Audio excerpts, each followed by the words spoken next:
Dito sa Papa Dudut Stories, ikaw ay hindi nag-iisa.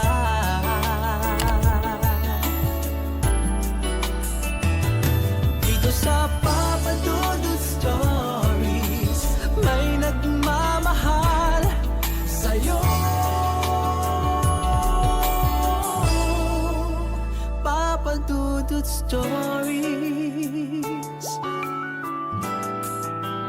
Papa Dudut Papa Dudut. Sa lahat po ng mga nakatutok ngayon, huwag pong kalimutan mag-like, mag-share at mag-subscribe. Maraming salamat po sa inyong lahat.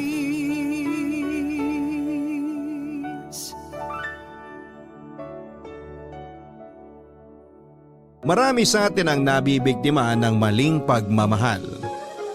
Marami rin sa atin ang patuloy na nagpapabiktima kahit na alam nilang hindi na dapat dahil akala nila doon lang sila pwedeng maging masaya. Ikaw, kapuso, nabiktima ka na ba ng maling pagmamahal? Hindi na bago sa atin ang pagiging marupok pagdating sa pag-ibig. Marami sa atin ang ilang beses nang nakatisod ng maling pag-ibig pero patuloy pa rin ang pagbangon para muling habulin ang mali. Matagal bago tayo matauhan at maisip nating mali na ang hinahabol natin. Minsan kailangan pang tumodo ang sakit bago mo pakawalan. Minsan kailangan pang maging grabe ang epekto sa iyo bago mo maintindihan na kailangan mo nang bumitaw. Ang ating kwento ngayong araw ay may kinalaman sa pagiging marupok sa maling pag-ibig. Alam kong minsan sa buhay ninyo naging marupok kayo at piniling magpakasaya kahit maling-mali na talaga. Ang kwentong pinadala sa atin ng bidang si Jessa ang magpapatunay na pagdating sa pag-ibig ay hindi gumagana ng tama ang utak natin. Alamin natin ang kanyang kwento dito lamang sa Barangay Love Stories. Dear Papa Dudut, magandang araw po sa inyong lahat. Ako nga pala si Jessa, ang pinakamarupok at martir sa lahat. Nakailang beses akong umibig sa maling tao dahil kahit naman alam kong mali noon, nagustuhan ko naman ang pakiramdam. 11 years pa nga lang ako noong nagsimula akong makipagrelasyon. Kapitbahay ko lang ang unang naging boyfriend ko. Sa kanya ko unang natikman ang lasa ng halik at mahigpit na yakap. Hindi rin kami nagtagal dahil pinalaya sila sa inuupahan nila dahil nakaaway ng nanay nito ang landlady nila. Hindi na nga siya nagpaalam dahil madaling araw sila noong tumakas.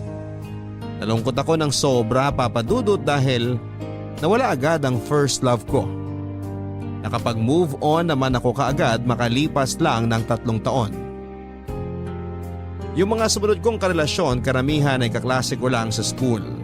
Pinakamatagal na siguro yung 3 buwan.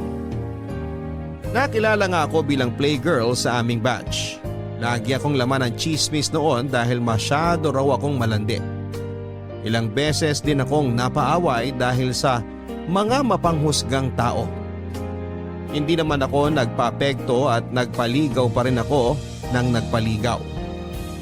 Kahit na aware ako dati na gusto lang akong paglaruan ng mga kinakarelasyon ko, ay nagpatuloy pa rin ako. Hindi kasi ako sanay na mag-isa noon, Papa Dudut. Ayoko sa pakiramdam dati na nababakante ako dahil malungkot yon para sa akin. Makalipas ang ilang taon, nagkaroon na rin ako sa wakas ng seryosong karelasyon. Itago na lang natin siya sa pangalang Raul. 40 anyos na si Raul pero hindi naman nahalata yun sa kanyang mukha dahil parang nasa 20 anyos lamang ito. Nakilala ko siya noong inad niya ako sa Facebook. Nagandahan daw siya sa akin at kinilig ako doon. Kaka-break ko lang noon sa isang ex ko noong nakilala ko si Raul. Kaya naman natuwa ako dahil nakatulong siya sa pag-move on ko. Siya lang ang nakausap ko dati at nakakalandian, ganon din naman raw ako sa kanya.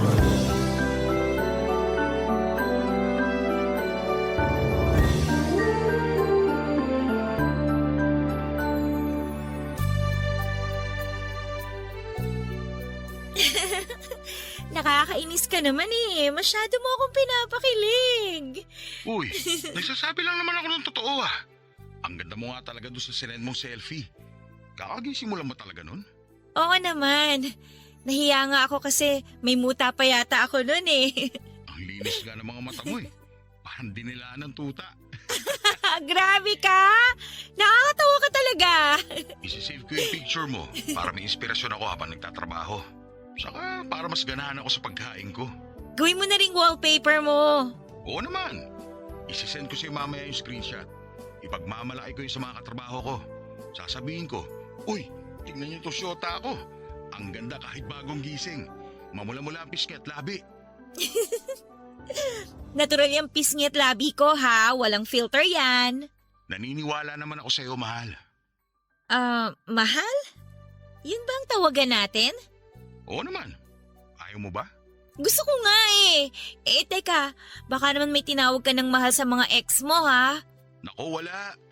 Pangalan lang ang tawag ko sa kanila. Ikaw lang ang namumukod tangi sa lahat. Kakaiba ka kasi. O sige, yan na lang ang tawagan natin. I love you, mahal. I love you rin, mahal. Nakakakilig ka naman. Pag nagkita na tayo, promise ko sa'yo na pakikiligin kita araw-araw.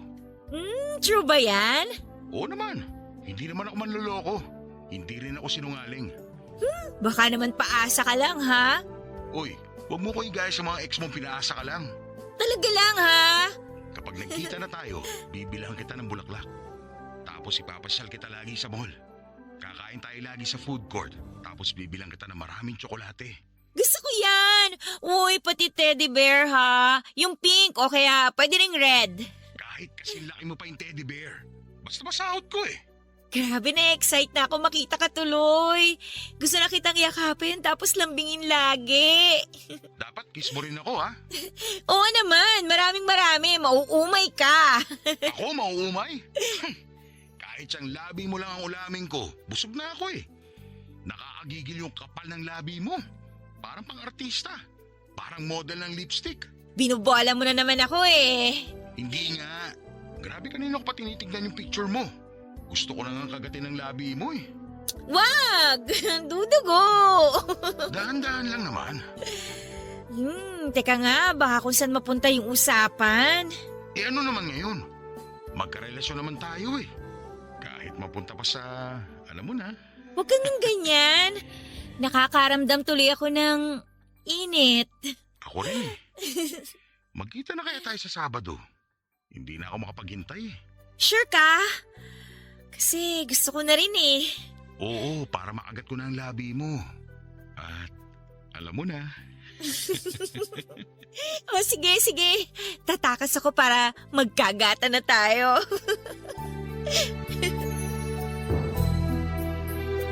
Sa unang pagkikita namin ni Raul ay may nangyari agad sa amin. Nagkatubili pa ako noong una pero napilit niya ako. Nag-check-in kami muna doon ay may nangyari sa amin. After na may mangyari sa amin ay sa kanya ako pinasyal sa mall at binilhan ng pagkain. Hindi niya ako nabilhan ng teddy bear dahil na-short daw siya sa budget pero babawi raw siya sa mga next naming pagkikita. Tuwing nagkikita kami noon, papadudot madalas puro sa mga mumurahing motel. Hindi na nga ako naipapasyal dati kasi sabi niya, mas gusto niya raw yung tahimik at makapagpapahinga lang kami. Nagustuhan ko rin naman yung ganon, yung tipong nagyayakapan lang kami magdamag hanggang makauwi na ako.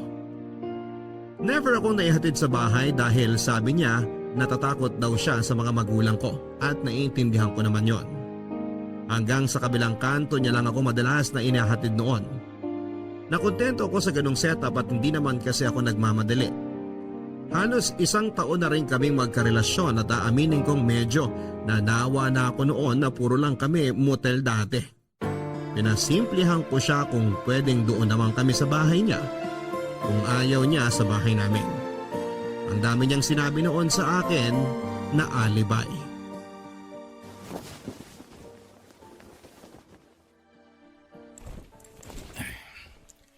Sunduin na lang ulit kita sa Sabado ha. Huwag ka malilate ha. Alam mo naman bitin tayo lagi sa oras. Ang hirap kasi makatakas kina mama eh. Sisenda kita mamaya ng mga pwedeng palusot para maaga ka makaalis ng bahay nyo. Para naman masulit natin yung pagmumutal natin. Alam mo naman 3 oras lang to eh. Ang mahal pa mag-extend ng 1 oras. Mahal, paano kaya kung wag na lang tayong mag-check-in sa motel? Ha? Eh anong gagawin natin? Magtititigan lang hanggang matapos ang araw. Ang ibig kong sabihin, baka naman pwedeng sa bahay nyo na lang tayo magkita. Doon na lang tayo magstay. Ha? Bakit dun? Walang aircon dun. Maaalibadbaran ka lang. Buti pa dito sa motel, libre lang. May cable pa at libreng sabon at shampoo. Makakapag-charge ka pa ng cellphone mo. Sanay naman ako kahit walang aircon eh.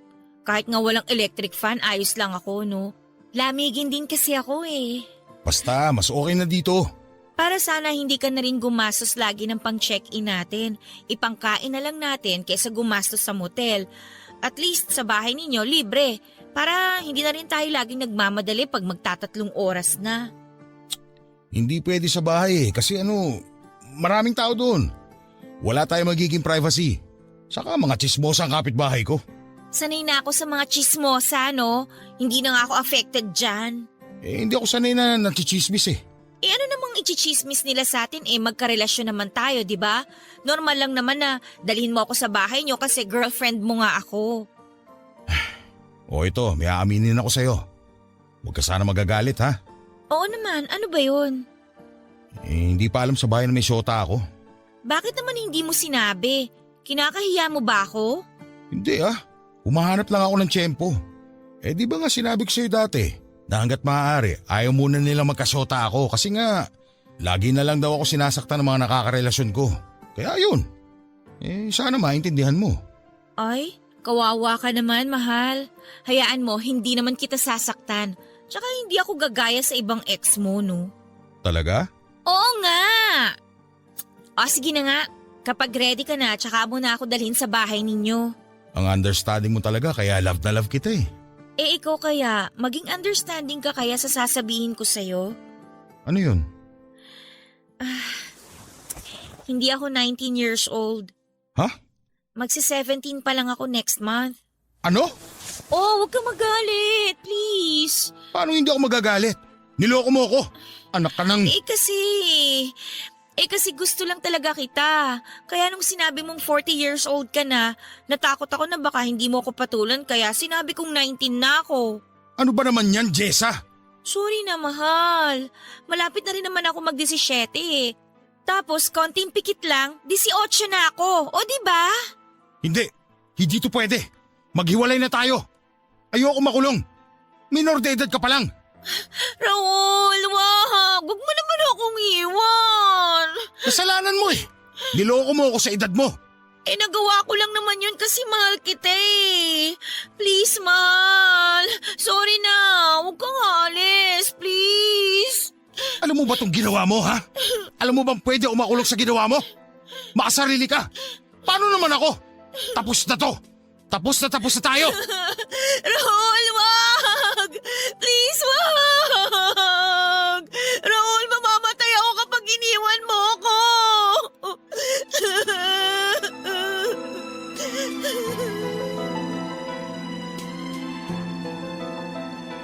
Nagwala noon si Raul dahil sa galit sa akin. Natakot ako dahil yun ang unang beses na nakita ko siyang nagalit ng ganon. Ilang beses ko siyang sinubok yakapin pero ilang beses niya akong tinulak papalayo sa kanya na para bang diring-diri ito. Naintindihan ko naman siya at malaki talaga ang pagkakamali ko sa kanya. Nakiusap ako at lumuhod pa ako sa harapan niya para hindi niya ako iwanan. Nakapag-desisyon na siya noon na hiwalayan na ako pero napigil ko siya noong inoffer ko ang katawan ko. Muling may nangyari sa amin kapalit ng hindi niya pagalis. After noon, nag-ausap kami na talagang ililihim na namin ang relasyon namin.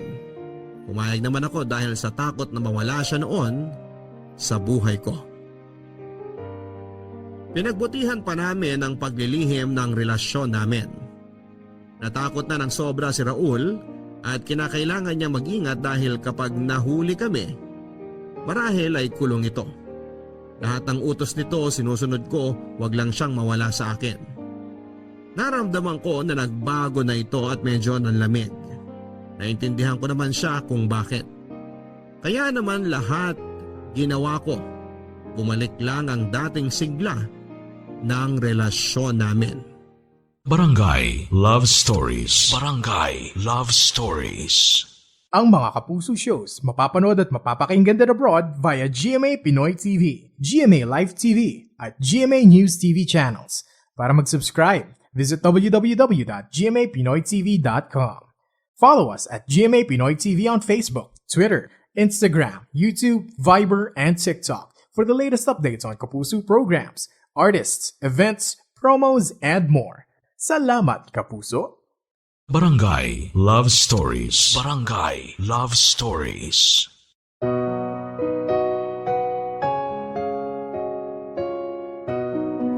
Naramdaman ko nga ang pagbabago ni Raul mula noong sinabi ko ang totoong edad ko sa kanya. Nasaktan ako sa panlalamig nito pero kinaya ko dahil nga kasalanan ko naman. Naging bihira na rin ang pagkikita namin at madalas na hindi na nga natatapos ang 3 oras namin sa motel. Hindi na mahigpit ang mga yakap niya noon. Pati ang mga halik ay mababaw na rin. Hindi na ito masyadong nagchat-chat sa akin noon at saka lang magpaparamdam kapag gusto niyang magsiping kaming dalawa. Tiniis ko ang lahat ng yon sa takot na iwanan niya ako. Naging clingy ako dahil sa panlalamig nito, Papa Dudut. Pero mas lalo nga itong nairita sa akin dahil sa ginagawa ko sa kanya. Na-inlove na ako sa kanya ng todo, yun ang unang beses na talagang na-inlove ako ng totoo. Hindi ko na-handle ng maayos yung nararamdaman ko kaya ang labas ay nasakal siya sa sobrang pagmamahal ko. Dahil doon ay mas lalo tuloy na bawasan ang mga pagkikita at pakikipag-usap nito sa akin. In-unfriend na nga rin niya ako sa Facebook at sinabi niyang mag-text na lang daw kami dahil delikado sa Facebook. Sinunod ko naman yon, lahat ng gusto niya, sinunod ko. Baka sa susunod na buwan na tayo magkita ha? Bakit? Busy sa trabaho. Basta lagi mo akong i-update ha. Ite-text na lang kita kapag magkikita na tayo. So habang wala ka, hindi tayo magkakausap kahit sa text lang? Oo, para safe. Mamaya pakialaman pa na magulang mo yung cellphone mo. Mabisto pa tayo. Mahirap na. Okay. Oh, nagtatampo ka? Hindi. Alam ko na yung ganyan mo eh. Kasi naman napapansin ko sa'yo tsaka ka lang magte-text sa akin kapag gusto mong mag-ano tayo. Tapos halos 1 oras lang tayo dito sa motel. Wala na yung dating yakap, yung halik, nood ng TV. Lagi ka nagmamadaling umalis. Alam mo naman yung sitwasyon natin, di ba? Oo, alam ko. Pero sana naman huwag ka man lamig sa akin. Huwag mong iparamdam na sex lang ang habol mo. Uy, hindi totoo yan. Mahal pa rin naman kita. Gusto ko lang talaga mag-ingat. Okay. Tara na nga, baka mahuli pa tayo. Nakakahiya naman sa'yo. Teka nga, huwag ka na magtampo. Ha? Sorry na. Babawi ako sa next. Lagi ka namang ganyan Napaka-arte mo, alam mo ba yun? Ang hirap mo suyuin. Napakaisip bata mo. Sa bagay, bata ka pa talaga. Minsan ka na nga lang manuyo, ganyan ka pa? Ayoko na. Bahala ka sa buhay mo. Nakakasawa ka na. Maghiwalay na tayo. Wag! Sorry na. Sige, okay na ako. Okay na. Ayoko na talaga, Jessa. Nakakapikon ka na eh. Mabuti pa talaga una pa lang tinapos ko na to. Sana pala hindi na ako nagpatokso ulit sa'yo. Hindi, wag! Wag mo naman akong iwan, please! Mahal na mahal kita. Okay na kahit hindi na muna tayo magkita. Kahit hindi mo ako i-text. Kahit na sex lang ang habol mo. Sige. Ipamukha mo pati subat sa akin na sex lang ang habol ko sa'yo. Sige pa, iiwan na talaga kita. Raul, huwag ka namang ganyan. Huli na to. Ayoko na talaga. Buntis ako! Sobrang desperado mo na talaga, no? Para gamitin niya ang pagbubuntis. Pinagpipilis kita, huwag kang tanga. Hindi ko ginamit yon. Lahat tinapon ko. Anong katangahan ang pumasok sa utak mo? Bakit ka nagpabuntis sa akin? Kasi nga, mahal kita. Dahil sa ginawa mo, mas lalo ako nawalan ng gana sa'yo. Dinagdagan mo na naman ang kasalanan mo sa akin. Bahala ka na sa buhay mo. Ito na ang huling pagkikita natin. Yung dinadala mo, problema mo na yan. Labas na ako dyan. Ikaw! Ikaw ang problema dito dahil marami akong ebidensya na ikaw ang nakabuntis sa akin! Akala mo takot ako? Wala kang hawak sa akin, Jessa. Lahat ng usapan natin sa Facebook hanggang sa mga pictures mo at pictures natin na nakahubad, nakatago sa akin sa bahay! Gagamitin ko yung laban sa'yo kung hindi mo ako paninindigan! Anong ginawa mo, Jessa? Babaliw ka na. Gusto mo talaga sirain ang buhay ko? Hindi naman masisira ang buhay mo kung itutuloy natin to eh. Itanan mo ako, malayo sa pamilya ko. Walang makakaalam kung sino ako pag nasa inyo na ako. Hindi nila malalaman yung edad ko. Sige na, magsama na tayo. Jessa! Jessa! Ano ba itong pinasok ko? Raul, huwag mong gawin yan. Huwag mo yung tugyang ulo mo sa dingding. Yun lang naman kasi ang paraan para hindi ka makulong eh. At para maging masaya na tayong dalawa. Magiging pamilya na tayo.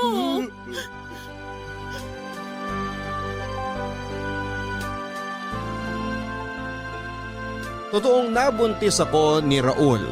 Pina-check up niya ako at nakumpirmang totoo nga. Bala ko sana noon na ipaalam sa kanya sa next naming monthsary pero dahil tinakot na ako nitong iwan niya, nasabi ko tuloy ng mas maaga. Nakita ko sa mukha niya yung sobrang galit sa akin pero wala siyang nagawa noon dahil ayun na yung sitwasyon. Natakot naman itong makulong kapag iniwan ako lalo't marami na akong alam na detalye sa kanya maliban na lang siyempre kung saan siya nakatira. Pinagplanuhan namin ang mga susunod naming gagawin. Madaling araw nang tumakas ako sa bahay namin para itanan ni Raul. Isang bag lang ang dala ko noon at konting ipon noong nag-aaral pa ako. Sumakay kami noon sa bus papunta ng Pampanga. Na-excite ako dahil sa wakas ay hindi na kami magkakahiwalay pa. Napansin kong mas lalong nanlamig si Raul sa akin pero sinabi ko sa sarili ko na mawawala rin yon lalo kapag nagsama na kami. At pinakita ko na sa kanya ang pagmamahal ko. Nang nakarating na kami sa Pampanga, sinalubong kami ng nanay niya. May edad na ang nanay nito, 65 years old na. Napakabait ng mukha at halatang maunawain ang nanay niya at nagulat ito nang ipinakilala ko pero hindi na ito nagsalita ng kung ano pa. Nasiyahan ako sa ilang araw na nagstay ako sa bahay nilang mag-ina. Nagkasundo kami kaagad ng nanay niya at tinulungan ko siya sa mga gawaing bahay. Madalas ay wala noon si Raul dahil nga malayo ang trabaho niya sa bahay kaya tuwing Biyernes hanggang Lunes lamang ito ng umaga kung nasa bahay. Sinulit ko na lamang ang mga araw na magkasama kami at inalagaan ko siya.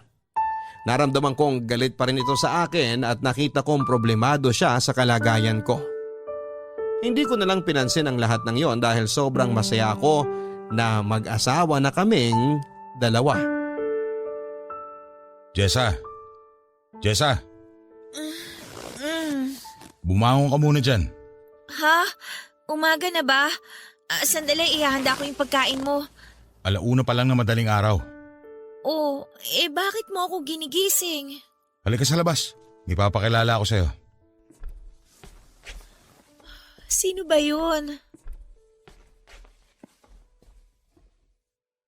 Siya na ba yon? Ito na nga siya. Bata pa nga talaga.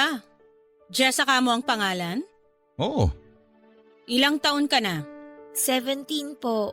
Ilang buwan na yung pinagbubuntis mo? Magtatatlong buwan na po. Parang aliit masyado ng tiyan mo. Sigurado ka bang buntis to, Raul? Oo nga. Andyan lahat yung records niya nung nagpa-check up. Kasama pa ako. Hey, may dagdag na namang papakainin dito sa bahay. Hindi naman masyado matakaw yan. Parang ibon lang kung kumain. Pag lumaki pa yung tiyan niya, siguradong dodoble ang pagkain yan. Mas lalo kapag nagpapadede na yan. Kailangan marami ang kainin. Paano mo alam yan hindi ka pa naman nanay? Ayaw mo nga maging nanay eh. Wala kang pakialam sa matris ko. Tumutulong naman ba yan dito sa bahay? Oo naman. Hindi ba, Jessa? Opo. Masipag po ako. Lagi ko pong tinutulungan si nanay kapag naglalaba. Di lang dapat paglalaba, pati paglilinis ng lahat-lahat dito sa bahay. Ayoko nang madumi. Opo, kasama na rin po yun. Paano yan, Raul? Kapag lumaki na ang tiyan yan, mahihirapan na yung magtrabaho dito sa bahay. Baka dagdag pasanin pa yan kay nanay, ha? Alam mo namang nirarayuman na yung matanda. Hindi yan. Maganda ng galaw itong si Jessa para hindi siya mahirapan mga anak. Exercise na lang niya yung paglilinis dito. Opo, yun nga rin po ang sinabi ni nanay sa akin para mapadali daw po ang panganganak ko. Baka naman maselan ka magbuntis, ha? Ayoko ng ganon. Nakita mo naman tong bahay namin, maliit lang. Wala kaming maiaabot sa'yo na luho mo. Lalo na yung pinaglilihian mo. Magtimpi ka sa mga pinaglilihian mo, ha? Hindi pa naman po ako naglilihi. Kapag naglihi ka na, ang sabi ko. Opo, wala naman po kayong problema sa akin doon. Ate Myra na lang ang itawag mo sa akin. O siya, matulog na tayong lahat at maaga pa ako mamaya. Jessa, ano yan, mahal? doon ka kay nanay tumabi ngayon hanggang sa mga susunod na gabi. Ha? Bakit? Tabi kami ni Myra. Ha? Di pala namin nabanggit. Asawa ko ni Raul.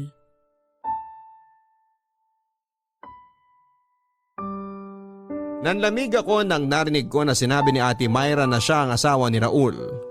Hindi ako makapaniwala noon. Humingi pa ako ng paliwanag noon kay Raul pero sinabi niya na saka na lang niya sasabihin ang lahat. Wala akong nagawa noon kundi ang matulog sa tabi ni nanay. Hindi na nagulat si nanay nang tumabi ako sa kanya. Tila alam na niya na alam ko na ang lahat. Sinabi nito sa akin na siya na lang ang magkukwento ng lahat pagkagising namin. Hindi ako nakatulog noon dahil sa mga nalaman ko. Hindi pa natutulog sina Myra at Raul noon. Pinakinggan ko ang usapan nila at narinig kong nagtatalo sila tungkol sa kalagayan ko. Narinig ko rin ang mga plano nila para sa akin. Ilang ulit sinabi ni Raul na malaking tulong ako sa bahay dahil malinis ako at masikaso. Natuwa ang puso ko noon. Maya-maya pa ay narinig ko na silang naghahalikan hanggang sa narinig ko na lamang ang ingay sa kanilang kama. Naiyak na lamang ako noon, Papa Dudut. Naramdaman ni nanay na umiiyak ako kaya naman hinaplos nito ang aking likuran hanggang sa makatulog na ako. Nalaman ko kinabukasan kay nanay na matagal na palang mag-asawa sina Raul at Myra. 15 years old pa lamang daw sila noong nagtanang dalawa at tumira doon sa bahay ni nanay. Di sila nagkaroon ng anak dahil ayaw ni Myra. Tulad ni Raul, sa malayo rin ang trabaho ni Myra kaya tuwing Biyernes ng gabi hanggang Linggo ng hapon ito kung umuwi. Hindi pa rin ako makapaniwala na iisang bubong na lang kami noon. Mas lalong nahirapan akong paniwalain ang sarili kong napapayag ng ganon na lamang si Myra na patirahin sa bahay nila ang isang kabit na katulad ko. Naisip kong may iba silang plano sa akin at nagkatotoo nga ang iniisip kong yon. Naging katulong ako sa bahay ni Raul. Naging utusan lagi ni Myra tuwing andun siya sa bahay. Pinaglalaba ako nito noon ng mga panty niya at nagagalit siya kapag kumukupas ang kulay ng mga yon dahil sa paglalagay ko daw ng bleach. Kahit kasi yung panty niya na may tagos ng dalaw niya, ako ang naglalaba noon at masyadong kapit ang dugo kaya naman kinakailangan ko yung i-bleach. Ganon din si Raul, Papa Dudut. Pinaglilinis niya ako ng sapatos niyang nakatapak ng dumi ng mga asong kalye o di naman kaya tagamasahe niya ako. Lahat ng gawaing bahay, mabigat man o magaan, ako ang pinagtatrabaho nila. Kapag hindi nakatingin si Raul at Myra, tinutulungan ako ni nanay. Pinagbawalan na nga nilang magtrabaho pa si nanay dahil matanda na ito, kaya ako na ang pinaaako nila sa mga gawaing bahay. Papadudot, nahirapan na ako sa sitwasyon ko. Sobrang bigat sa dibdib, Papadudot. Na yung pangarap mong ituring kang asawa tinuring kang kasambahay. Saka lang ako sinisipingan at tinatabihan noon ni Raul kapag wala si Myra. At gusto niyang madaliin ang lahat. Ginawa ako nitong parausan lamang. Hindi ko naramdaman yung pagmamahal na pinangako niya noon. Mula noong tumira ako sa kanila, tingin na lang niya sa akin ay basahan at utusan. Pag napadugo mo yung kuko ko sa paa, Jessa, humanda ka sa akin. Babasagin ko yung panga mo. Opo, Ate Myra. Naligo ka na ba? Hindi pa po eh. Pagkatapos ko na lang pong linisan tong kuko ninyo. Ang baho mo? Sobrang asim ng amoy mo?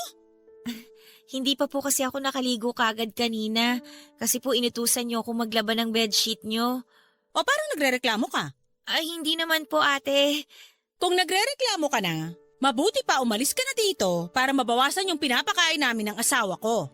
Hindi po ako nagrereklamo. Sinasabi ko lang po yung ginawa ko kaya po hindi po ako nakaligo. Sorry po. Sa amoy mong yan? Ewan ko talaga kung bakit ka natiis ikama ng asawa ko. Hindi naman po ako bahuin. Ngayon lang po talaga dahil nababad po ako sa pawis. Huwag mo na akong rasunan. Mabaho ka talaga. Saka tingnan mo nga yung itsura mo. Ang bata-bata mo pa pero mukha ka ng 40. Pasensya na po talaga. Akala ko naman kung napakaganda mo nung sinabi sa akin ng asawa ko na nabuntis ka niya. Sobrang bilasa mo, di pa man din nakakalabas yung bata sa tiyan mo. Paano pa kaya kapag nanganak ka na? Ano pong kulay ang gusto niyo sa kuko niyo? Yang itim, kasing itim mo. Joke. Ayos lang po. Nangitim lang ako kasi nababad po ako sa araw nitong mga nakaraan. Bawat sabihin ko talaga may sagot ka, no? Kasi po pag hindi ako umimik, mas lalo po kayo nagagalit eh.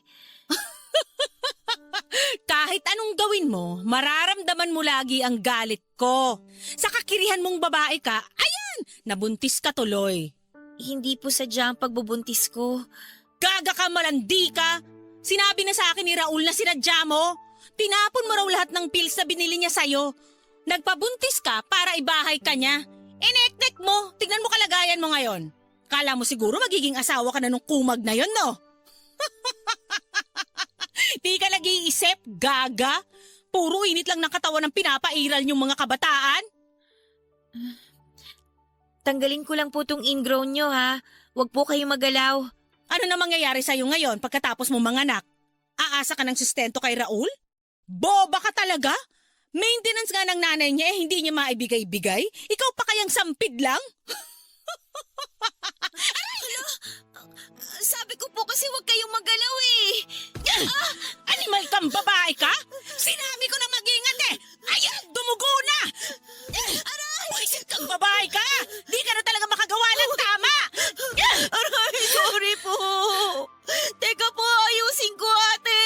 Maayos mo pa ba yan? Tonta ka talaga? Ano yan? Matatanggal mo yung sugat? Ano ka? Faith healer? So sorry po talaga. Kukuha lang po ako ng... Aray! Aray ko. Dali mo kumuha ng alcohol doon! Gigigil ako sa'yo eh! Leche kang kabit ka! Leche!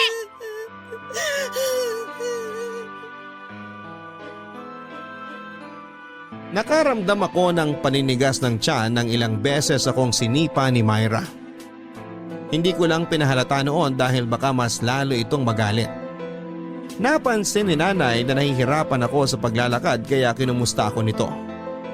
Nagsinungaling ako at sinabing nadulas ako kaya naman inasikaso ako nito. Pinainom ako ng tubig at noong nakita ni Myra na nagpapahinga ako, binulyawan ako nito at inutusang muli. Walang nagawa si nanay dahil kahit siya mismo ay takot kay Myra. Nahihirapan na ako noon sa sitwasyon, Papa Dudut. Panaylagang pag-iyak ko noon para kahit papaano ay mawala yung sakit na nararamdaman ko. Natakot naman akong bumalik sa amin dahil paniguradong itatakwil lamang ako ng mga magulang ko. Lalo't umalis ako noong walang paalam sa kanila at nakisama pa sa may edad na lalaki. Tiniis ko na lamang sina Myra at Raul kesa wala akong matuluyang bahay. Madalas akong pinagbubuhatan noon ang kamay ni Myra kapag nakikita niya ako. Sa aming dalawa akala mo ay siyang naglilihi dahil sa kanyang pag-asta. Naintindihan ko naman kung bakit ito galit na galit sa akin dahil syempre kabit ako ng kanyang asawa. Kung hindi lang dahil sa nanay ni Raul ay baka nagpakamatay na ako noon. Napakabait nito sa akin at siya lang ang naging kakampi ko sa bahay nila. Hindi man niya ako direktang naipaglalaban dati kina Raul pero inaalalayan naman niya ako. Naging sapat naman ang pagkalinga niya sa akin para makayanan ko ang lahat. Nagpasalamat ako sa kanya at sinabing sana hindi siya magsawa na gabayan at tulungan niya ako. Kahit si nanay noon, wala namang magawa sa trato ng anak niya sa akin kaya sinabi niya na ipagdadasal na lang niya na makayanan ko ang lahat lalo na ang magiging anak ko. Jessa, alam ko gising ka pa. Alam kong umiiyak ka. Hindi po, Nay. Harapin mo nga akong bata ka. Ayos lang po ako, Nay. Nasamid lang po ako. Ayoko ng sinungaling, alam mo yan.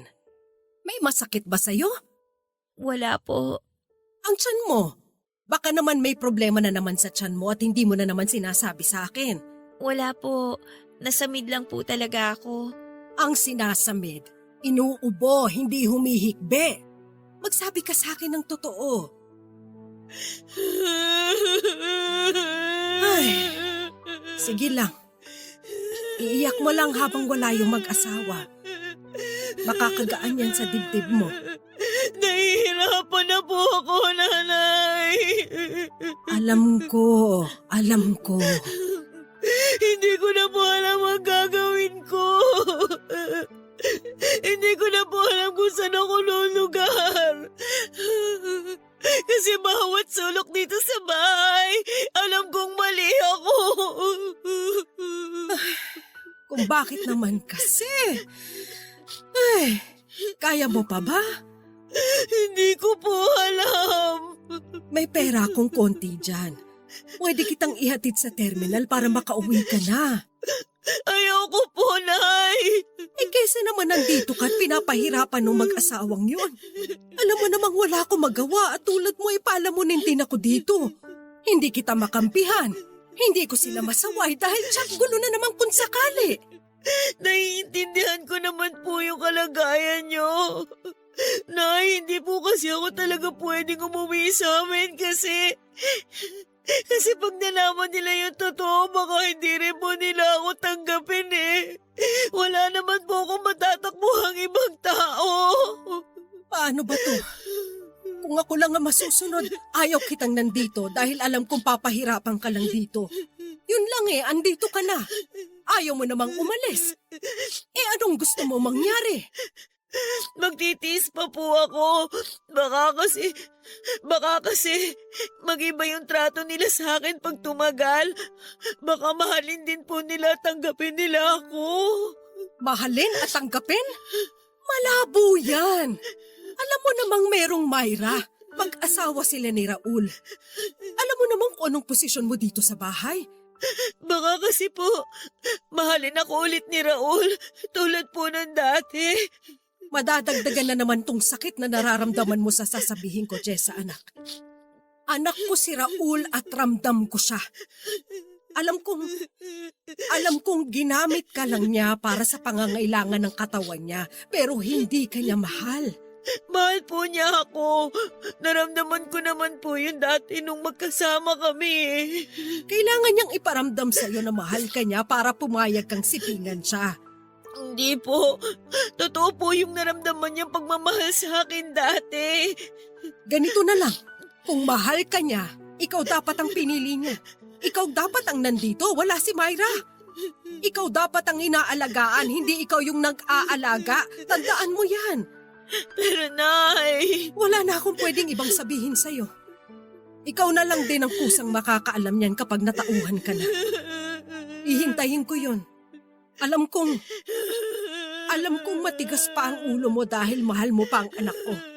Pero pasasan ba't matatauhan ka rin?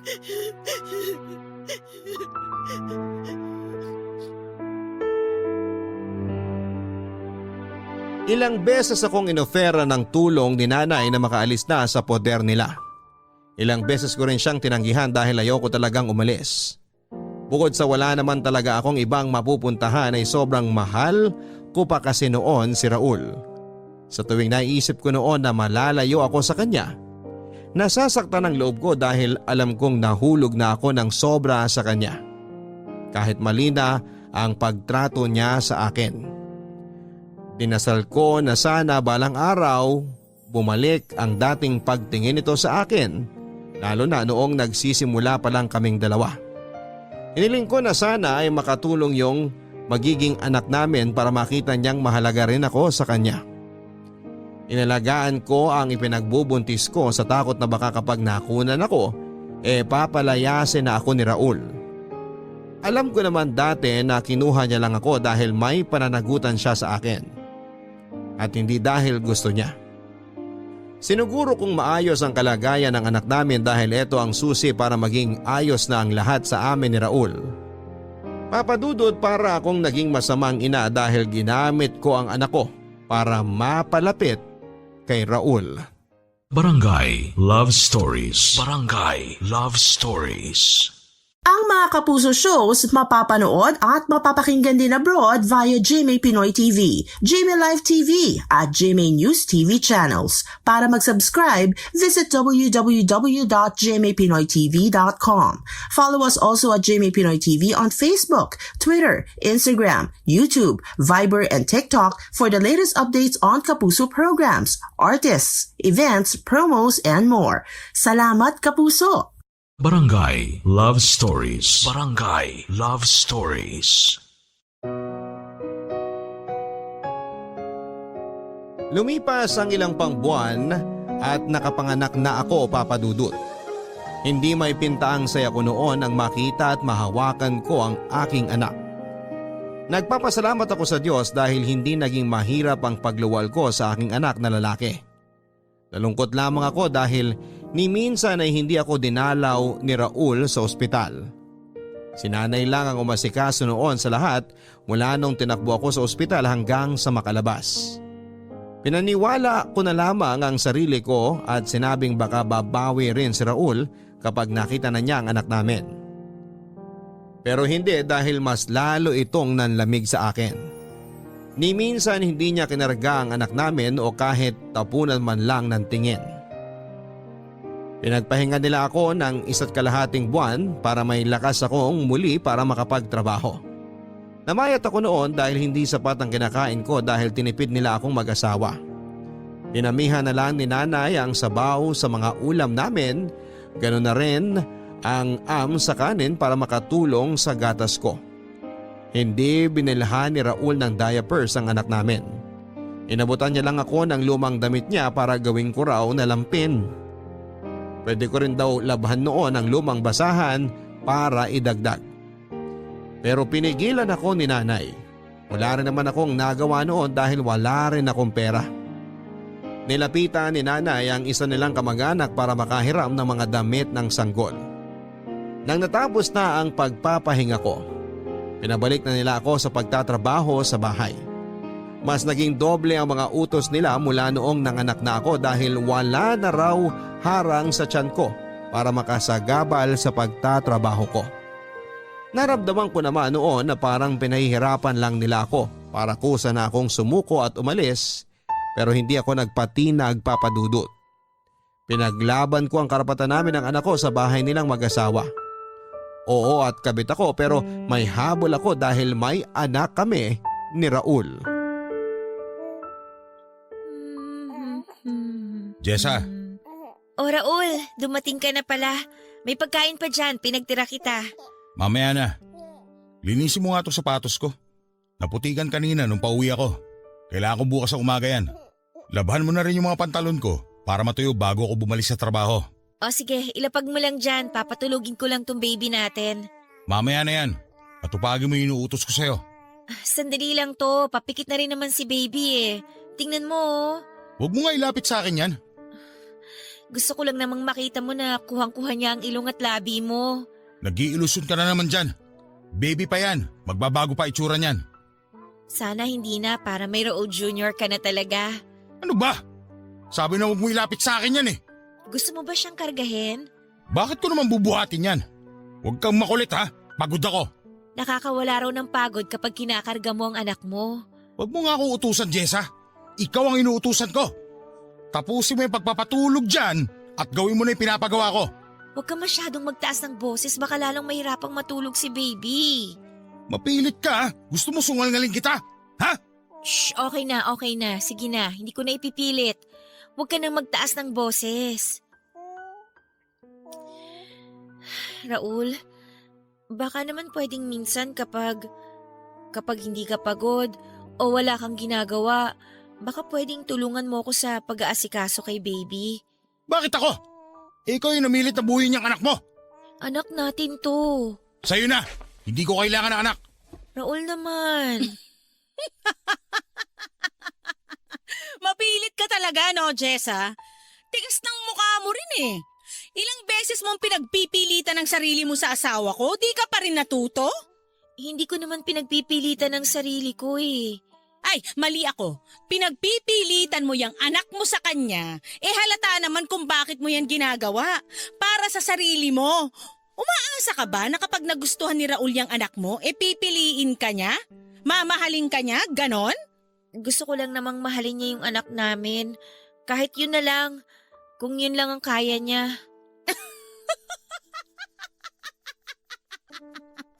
Para ka namang aping-api. Bagay sa'yo mag-artista, no? Pang teleserye ang drama mo eh. Mayra, tama na nga yan. Paiinitin mo na naman ang ulo mo eh. Siya ang pagsabihan mo. Bakit ako? Ang lakas ng lobo na ibahay dito tong sampid na to? Tapos nagre-reklamo ka kapag kumukuda ako? Hoy, ikaw, Jessa! Huwag kang ambisyosa! Kung mag-aambisyon ka, ilugar mo! Walang lugar yan dito sa bahay! Papangarapin mo pang sulutin tong asawa ko, halata namang di ka gusto? Yang nasa gitna ng hita mo lang ang ginusto niya nun! Tama na nga sabi. Tutal, 18 ka naman na! Pwede ka nang lumayas dito ngayon kung meron pang konting hiya dyan sa katawan mo! Para mabawas-bawasan naman yung palamunin namin dito! Bakit mo siya palalayasin? Oy, bakit hindi? Gusto mo siyang kasama? Gusto mo uli asawahin? Kung palalayasin mo yan, sino maglilinis at mag-aasikaso dito sa bahay? Naisip mo ba yon? Ha? Pagganahin mo nga rin yung utak mo, Mayra. Isa ka pa eh. Pareho kayo bobo nito si Jessa.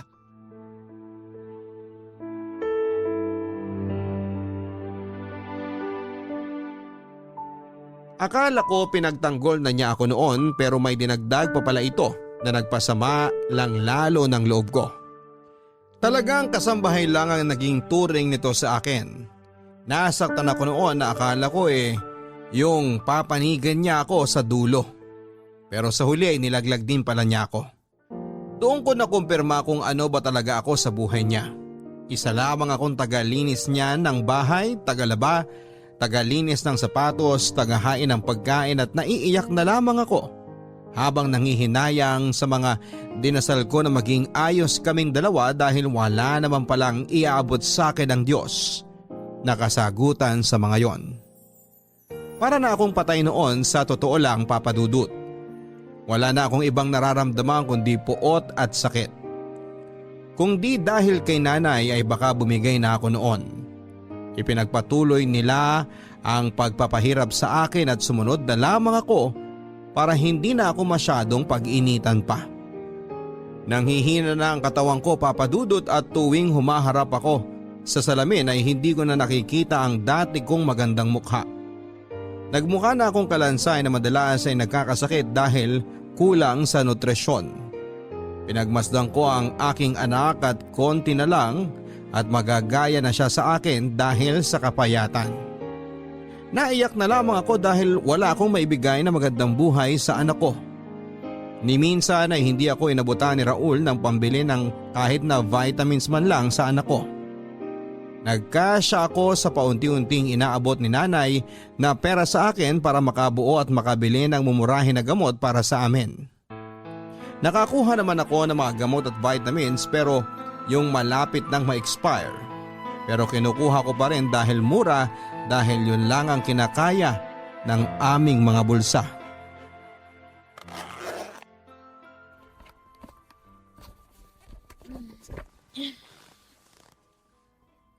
Nay? Ano pong ginagawa niyo sa mga damit ko? Iniimpake ko. Aalis ka na dito. Po? Gumayak ka na dyan. Tulungan mo na ako.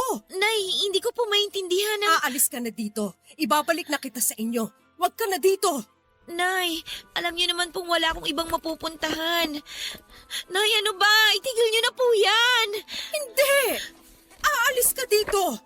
Sasamahan kita hanggang sa inyo. Ako ang magpapaliwanag sa magulang mo. Nay, ayoko! Please po, dito na lang po ako. Kaya ko po naman po eh. Huwag niyo na po akong alalahanin. Nasasanay na rin po ako, Nay. Ako naman ang hindi masasanay sa nangyayaring kademonyohan dito sa bahay.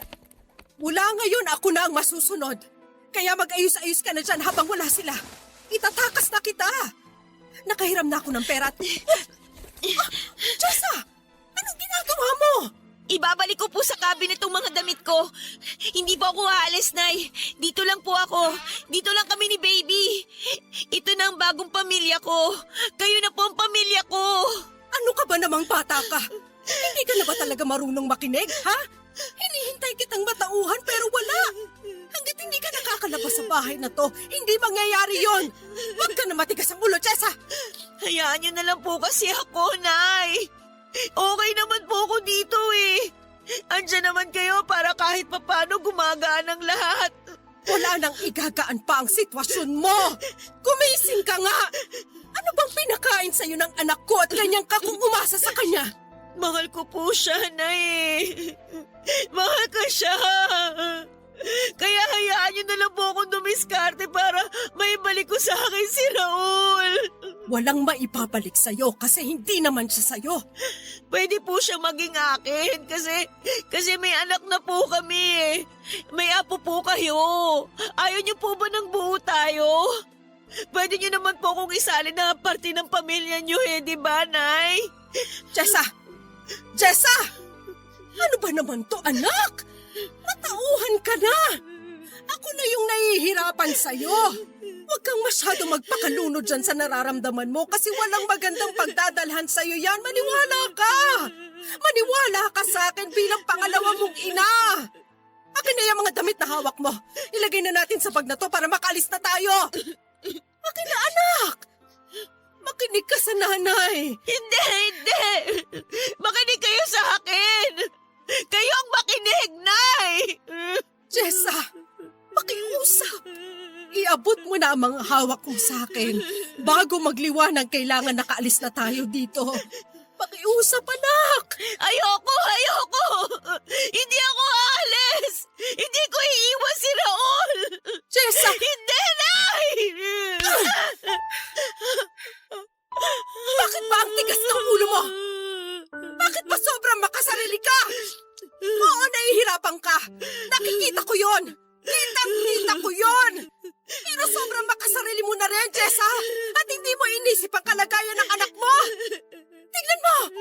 Tignan mo ang anak mo! Hindi ka ba nasasaktan na halos basahan na lang ang suot ng anak mo? Hindi ka ba nasasaktan tuwing nahahawakan mo na yung mga buto niya dahil sa sobrang kapayatan niya? Hindi ka ba nasasaktan na wala kang maibigay na malinis na tubig sa kanya? Sumagot ka! Kung ikaw nakakayanan mo ang hirap, huwag mong isipin na ganun din ang anak mo. Hindi man nakakapagsalita yan pero hirap na rin ang katawan niya. Magpasalamat ka at hindi ka niya katulad na kaya magsabi kung nahihirapan na. Nay! Kung hindi mo kayang matauhan para sa sarili mo, matauhan ka na lang sana para sa anak mo. Huwag mong hayaang lumaki sa ganitong klaseng buhay ang apo ko. Huwag mo siyang idamay sa buhay na pinili mo. Hindi pa huli ang lahat para maging maayos ang kalagayan ng anak mo. Piliin mo ang tama, Jessa. Huwag yang puro nararamdaman mo na lang. Pakiusap! Piliin mo ang tama para sa anak mo kahit minsan lang parang awa mo na. Ako na ang nagmamakaawa sa'yo. Maawa ka sa anak mo!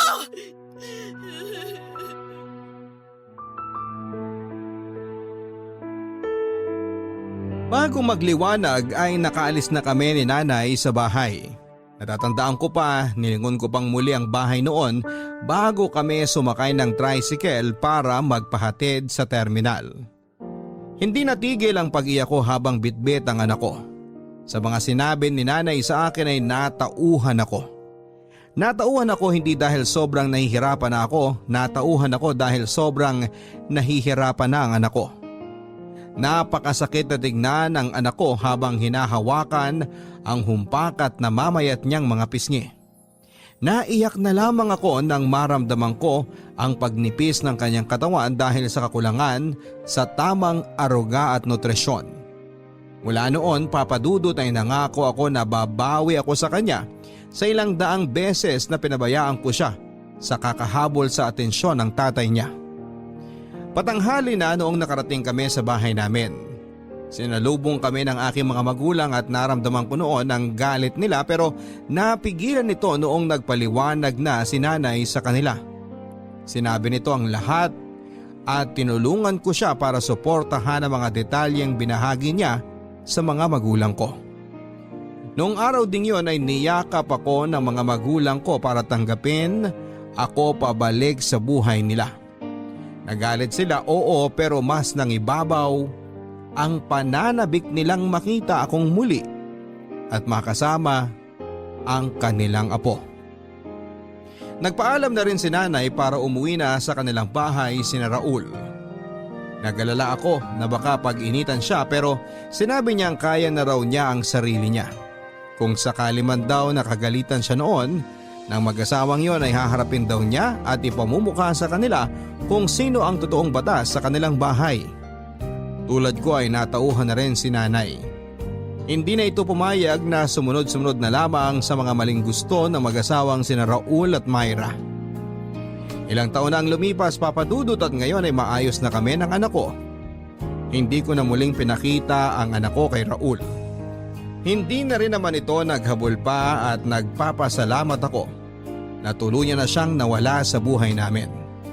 Nag-focus ako sa buhay namin mag-ina at hindi muna naghanap ng karelasyon dahil sa trauma na naranasan ko kay Raul. Hindi ko naman sinasara ang pintuan ko sa posibilidad na magmahal ulit, pero sisiguraduhin kong hindi na ako magbibigay ng sobra pa sa kaya ko. Maraming salamat po sa pagbasa ng aking liham. Ako ang inyong kabarangay forever, Jessa. Hindi madaling limutin at talikuran ng isang pag-ibig na akala mo ay yun na. Gagawa ka ng paraan para kayo ang magkatuluyan. Gagawa ka ng paraan para hanggang dulo ay kayo na. Sana balang araw, sa mga taong sobra kong magmahal ay magawa nyo sanang makawala kung alam ninyong masama na. Kung alam ninyong nasisira na kayo at huwag nyo na sanang hintayin na lumubog pa kayo lalo. Sana balang araw ay magkaroon kayo ng lakas para lisanin ang pag-ibig na alam ninyong hindi dapat para sa inyo. Yung pag-ibig na alam ninyong nagiging lason sa pagkatao ninyo. Ito po ang mga kwento ng pag-ibig, buhay at pag-asa sa Barangay Love Stories number 1. Ang buhay ay mahiwaga, laging may lungkot at saya. Sa Papa Dudut Stories, laging may karamay ka. Mga problemang kaibigan, dito ay pakikinggan ka. Sa Papa Dudut Stories, kami ay iyong kasama. Dito sa Papa Dudut Stories, ikaw ay hindi nag-iisa.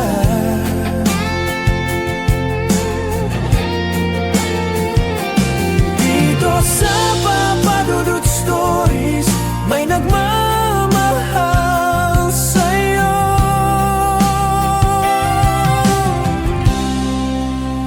Papa Dudut Stories,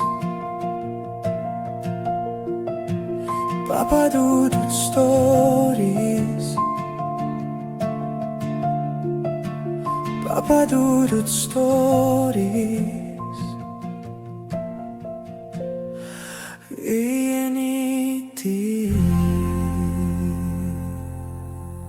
Dito sa Magandang tanghali po sa inyo at sa kapwa ko kabarangay.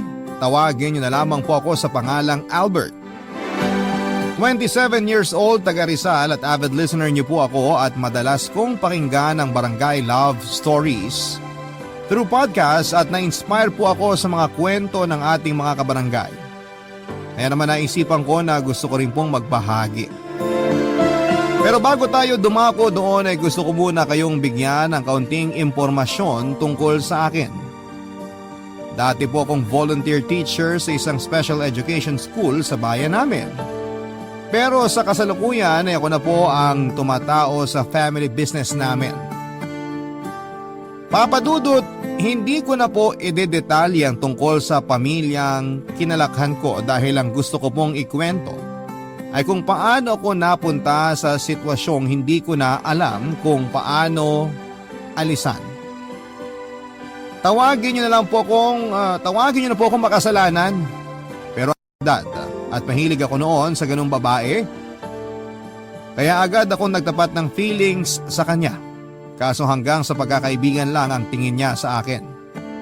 Umaasa pa rin ako na magbabago ang nararamdaman niya at magugustuhan ako pero hindi na yon nangyari hanggang sa graduate na kami sa college. Nalaman ko na lamang sa kaibigan niyang si Heidi na nag-asawa na siya at may anak na sila. Broken hearted po ako noon, Papa Dudut.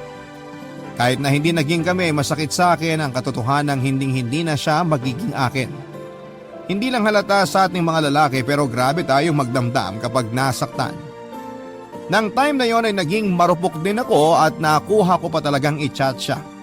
Ang sabi ko ay masaya ako para sa kanya pero durog na durog talaga ang puso ko. Umiyak ako noon habang unti-unting tinatanggap na hindi kami para sa isa't isa. Pero hindi lang naman po si Mia ang babaeng kinabaliwang ko noong araw. May mga nagustuhan din po akong ibang babae at isa na doon si Nina, Papa Dudut. Maganda po siya at naagaw niya agad ang atensyon ko. Kaya nga nang magkaroon ako ng pagkakataon na lapitan siya para kausapin ay hindi na po ako nagpatumpik-tumpik pa. At sinamantala ko na ang pagkakataon, Papa Dudut.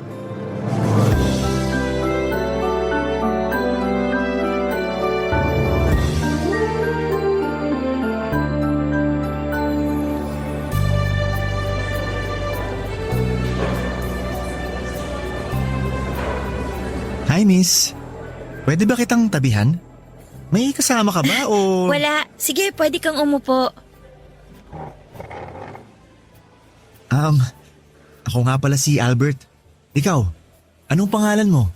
Dina. Bagay na bagay sa'yo. Kasing ganda mo. Wow ha. Ngayon lang tayo nagkita pero bumabanat ka na ng ganyan. Hindi yun banat. Nagsasabi lang ako ng totoo. Maganda ka talaga. At kahit sinong lalaki sa paligid mo, mapapalingon talaga sa'yo. Sandali. May boyfriend ka na ba? Mamaya may lumapit dito tapos suntukin na lang ako bigla ah. Sira. Walang lalapit kasi wala akong boyfriend. Sa ganda mong yan, maniwala ako sa'yo. Kung ayaw mong maniwala, di wag mo. Ikaw ba? Baka may jowa ka na ha? Alam mo, sakto kasi wala akong girlfriend. Seryoso? Wala ka bang nililigawan o kahit crush man lang? Meron akong niligawan pero binasted lang ako eh. Saklap naman. Oo, hindi na yata ako magkaka-girlfriend. Ewan ko ba? Ginawa ko naman lahat. Huwag kang magsalita ng ganyan. Baka hindi lang talaga kayo para sa isa't isa. Alam mo, may nabasa ako. Sabi doon, kapag hindi kayo nagkatuluyan ng taong gusto mo, ibig sabihin may ibang nakalaan para sa'yo. Kaya dapat hindi ka manghinayang. Feeling ko, nakita ko na yung tao na gusto ko. At katabi ko na siya ngayon, Dina. Dahan-dahan lang. Bigla-bigla ka kasi nagsasabi ng kung ano-ano dyan eh. Wala akong sinasabing kung ano-ano. Totoo yun. Alam mo, ilang araw na rin akong tsumitsyempo kung paano ka makakausap ng tayong dalawa lang. Swerte ko ngayong araw, na solo kita. Hanga rin ako sa'yo kasi ang tapang mo. Yung ibang lalaki dyan, malamang natorpe na. Sila yun. Ibahin mo ako. Kapag may nagugustuhan akong babae, hindi ko na pinatatagal. Sinasabi ko na kaagad. Kung ganon, gusto mo ako. Seryoso ka talaga dyan? Walang halong keme yan ha? Tung mukhang to, nagbibiro. Pero maniwala ka. Gusto talaga kita. Hindi kita pipiliting magustuhan ako pero sana bigyan mo ako ng chance na makilala natin isa't isa. Sabi mo, single ka. Single rin ako. Walang magagalit. Ano kasi Albert, Hindi mo kailangan mag-decide ngayon. Bukas, magkita tayo rito. Tapos sabihin mo sa akin ang sagot mo.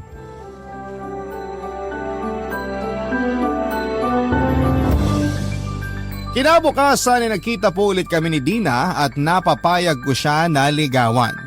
Hindi nga nagtagal papadudot ay naging kami po at ako na siguro ang pinakamasayang lalaki sa balat ng lupa. Nasabi ko pa noon sa sarili ko na ang swerte-swerte ko.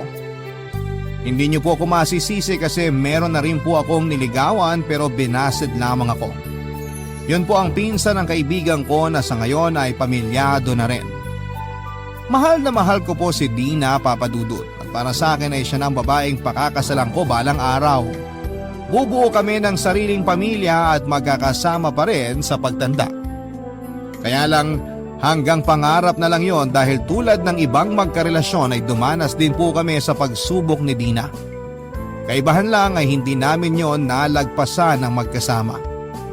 Ang sinasabi ko po ay nang mapansin ko na nawawala na siya ng oras sa akin. Hindi naman po ako demanding na boyfriend at hindi rin ako palaaway. Kaya ang unang ginawa ko noon ay plinano kong kausapin siya ng masinsinan sakaling meron na ngang problema sa relasyon namin na hindi ko alam, papadudot.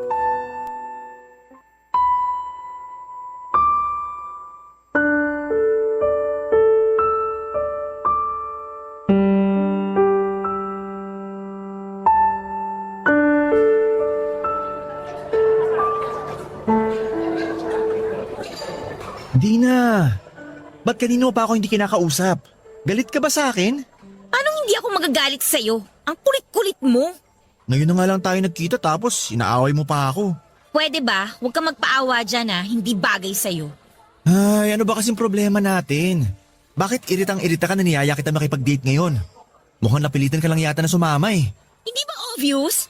Sinabi ko naman kasi sa'yo na busy ako. Tsaka may ibang lakad ako, Albert. Pag ikaw may pupuntahan, pinapakailaman ba kita? Ano ba kasi yung lakad na yun? Bakit mas gusto mo pang puntahan yun kesa sa date natin? Ngayon na lang tayo lumabas, Dina. Huwag kang ang OA. Lagi tayo nagkikita sa school. Iba yun. Ang arte-arte naman. Para kang bata kung umasta. Ay, ang gusto ko lang naman magkaroon ng oras tong relasyon natin. Napapansin ko kasi na wala ka ng panahon sa akin eh. Lagi kang busy. Ano ba kasi pinagkakaabalahan mo? School-related matters yon, Albert. Hindi mo ako kailangan tingnan ng ganyan na para bang may kasalanan ako sa'yo. Teka nga sandali. Ako ang dapat nagalit sa atin, di ba? Huwag mo ibalik sa akin ang sisi. Di kita sinisisi, Dina. Feeling ko kasi hindi na ako mahalaga sa'yo. Feeling ko hindi mo na ako mahal kaya... Kulang sa nutrisyon ng utak mo kaya kung ano-ano na ang iniisip mo, Albert. Masisisi mo ba ako? Ganun yung pinaparamdam mo sa akin? Tsaka, sandali nga. Sino ba yung chat ng chat sa'yo? Akin na nga yung phone mo. Patingin ako. Ano ba? Huwag kang ang praning. Wala lang tono. Anong wala? Kung makapag-chat sa'yo sunod-sunod. Hindi niya ba alam na kasama mo ako at nagde-date tayo? Kung hindi, ako nang magsasabi sa kanya. Akin na yung phone mo. Ewan ko sa'yo, Albert. Kapag hindi ka umayos, iiwanan talaga kita dito. Pinagtitinginan na tayo ng mga tao, oh. Di ka ba nahihiya? Sorry. Hindi ko naman sinasadya. Frustrated lang ako. Kaya di ako makapag-isip ng tama. Wala ka naman kasing dapat isipin dahil magkasama na tayo. Okay, I'm sorry kung nagalit ako sa'yo. Pero pwede bang kalimutan na lang natin na nangyari? Mag-focus na lang tayo sa date natin ngayon, okay? Sorry din kasi makulit ako, Dina. Ayos na yun. Gets ko naman kung bakit ka nagkakaganyan eh. May mga bagay talaga na hindi natin kontrolado. Tulad nitong pagiging busy natin, kaya hindi na rin tayo nakakalabas masyado. Kaya nga sinasamantala ko ng pagkakataon na pareho tayong available, Dina. Alam ko yon. Thank you sa effort mo sa relasyon natin, ha? Siyempre, mahal kita. At gagawin ko ang lahat para sa'yo, Dina.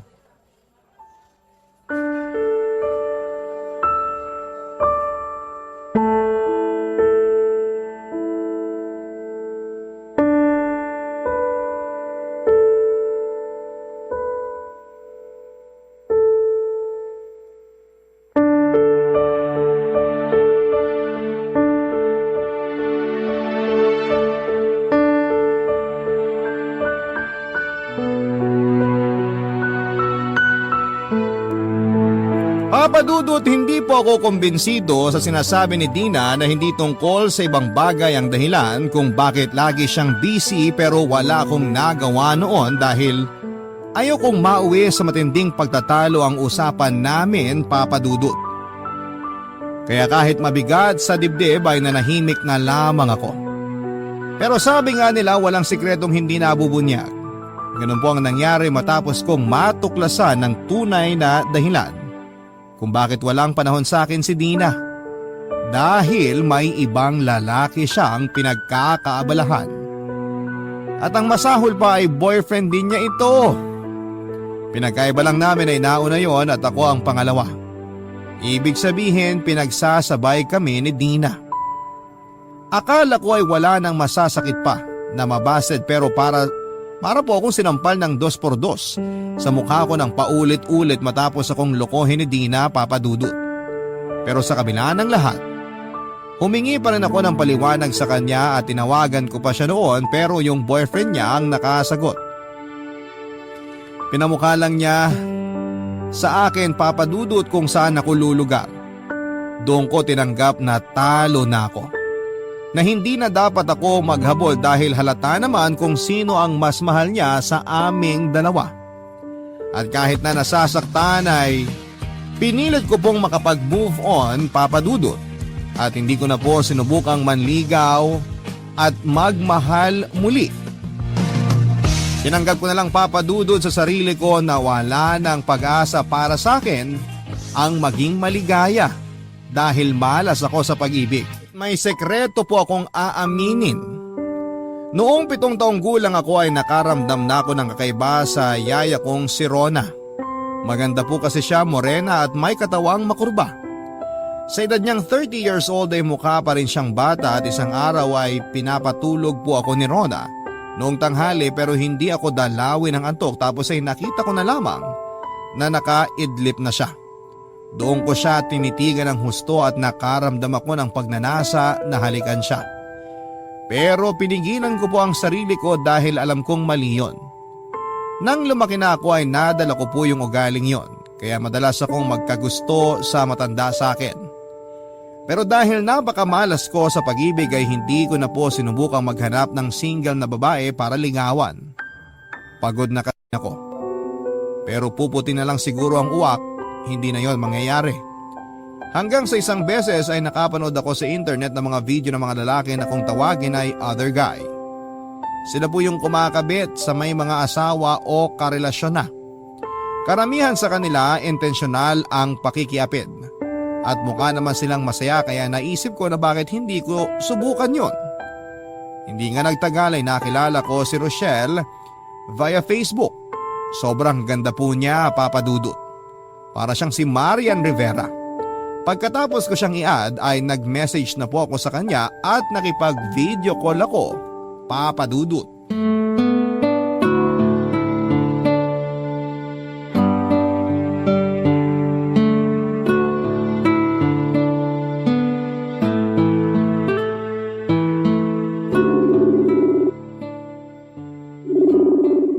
Online naman siya pero bakit kaya di niya sinasagot? Yun! Sinagot din! Hi Rochelle! Grabe! Parang araw-araw lalo kang gumaganda. Hi Albert! Nakita kong nilalike mo yung mga pictures ko at ang dami mo ring chat sa akin. Oo. Sorry kasi gusto lang talaga kitang makausap. Busy ka ba? Naka-istorbo ba ako? Hindi naman. Wala akong masyadong ginagawa kaya nasagot ko ang tawag mo. Mabuti kong ganon. Sensya ka na ha. Gusto ko lang makipagkaibigan sa'yo. Huwag kang mag-alala. Hindi ako manggaghancho. Tingnan mo, nakikipag-video call nga ako sa'yo para malaman mo na hindi rin ako poser o scammer. Gandang-ganda talaga ako sa'yo eh. Kaya gusto kitang makilala. Kung ayos lang naman, syempre. Ano kasi, Albert? May asawa at anak na ako. Alam ko yun kasi nakikita ko rin ang mga picture nyo. Pero chinat mo pa rin ako at kinukulit? Oo. Nabighani mo kasi ako, Rochelle. Sana bigyan mo ako ng chance na makilala ka. Wala namang kaso kahit pamilyado ka na eh. Hindi naman nila malalaman. Kaso Albert… Nararamdaman ko gusto mo rin ako. Kasi kung hindi, Sana binlock mo na ako. Wala naman akong dahilan para hindi ka magustuhan. Mukha ka namang mabait. Tapos magaling ka ring magpatawa. Kapag binabasa ko ang mga banat at jokes mo, napapangiti ako at natatawa. Nawawala yung stress at pagod ko. Pero ang lalo kong hinangaan sa'yo, yung pagiging matyaga mo. Kasi kahit madalas hindi ko agad nasisi ng mga chat mo at nasasagot ang tawag mo, hindi ka pa rin sumusuko. At kahit alam mong may asawa na ako, gusto mo pa rin ako. Ganito talaga ako kapag prosigidong mapansin ng isang tao. Pero wala ka bang girlfriend dyan para pagkaabalahan mo pa ako? Paano kung sabihin kong wala? Maniniwala ka ba? Talaga lang ah. Baka mamaya meron na tapos gusto mo lang mag-cheat sa kanya. Uy, loyalista ako no? Kung meron man, hindi ko yung gagawin. Kaso wala nga. Okay, sige. Naniniwala na ako. Kaso nag-aalangan pa rin ako sa gusto mong mangyari eh. Kahit na magkalayo tayo, may asawa pa rin ako, Albert. Paano kung mahuli niya tayo? Hindi yun mangyayari dahil mag-iingat tayo, Rochelle. Sige na, pumayag ka nang makipag-LDR sa akin. Hindi naman ako demanding na boyfriend. Maiintindihan ko kung mas marami man ang oras na igugugol mo sa mag-ama mo. Ewan ko. Hindi pa rin ako sigurado. Saka anong assurance ko na mapagkakatiwalaan kita? Sa panahon ngayon, madami nang manluloko at gago. Kaya nga kikilalanin muna natin ang isa't isa. Pangako, magbabago rin ang tingin mo sa akin dahil hindi ako susuko na patunayan sa'yo kung gaano kita kagusto. Siyempre, alam ko po na meron na siyang asawa at mga anak. Kaya nga hindi na ako nagulat matapos niyang ipamukha sa akin na taken and not available na siya. Pero wala po akong pakialam, Papa Dudut. Ang goal ko noon ay makikabit sa may asawa o may karelasyon tulad ng mga napapanood ko. Kaya imbes na ma-discourage ay na-challenge pa ako na magpapansin kay Rochelle. Kaya pagkatapos naming mag-video call ay inisto ko muli ang mga pictures niya at lalo ko lang siyang pinagpantasyahan, Papa Dudut. Sa sobrang ganda niya at sexy ay mapagkakamala na wala pa siyang anak. Hindi nga nagtagal ay lagi na kaming nagkakachat. Doon ko na sinamantalang pagkakataon na dumamoves sa kanya at sinabi ko rin na gabi-gabi ko siyang iniisip. Mabuti na lang at hindi siya natakot sa akin at in-entertain pa rin niya ako dahil mas malambing pa ako kesa sa asawa niya. Lalo ko lang din siyang kinulit na makipag-LDR sa akin, Papa Dudut. Nung una ay hesitant pa talaga siya pero inassure ko na dahil malayo naman kami sa isa't isa, taga Mindanao kasi siya ay walang magiging komplikasyon ng relasyon namin. Hindi nga nagtagal ay naging kami rin ni Rochelle, Papa Dudut. At sa bawat araw na lumilipas, lalo lang po akong naging masaya sa relasyon namin kahit na magkalayo kami. Pero may pagkakataon na minsan ay nag-iinit po ang katawang ko, Papa Dudut. Yun po yung unang beses na niyaya ko si Rochelle na gawin yung bagay na eksklusibo lamang para sa mga mag-asawa.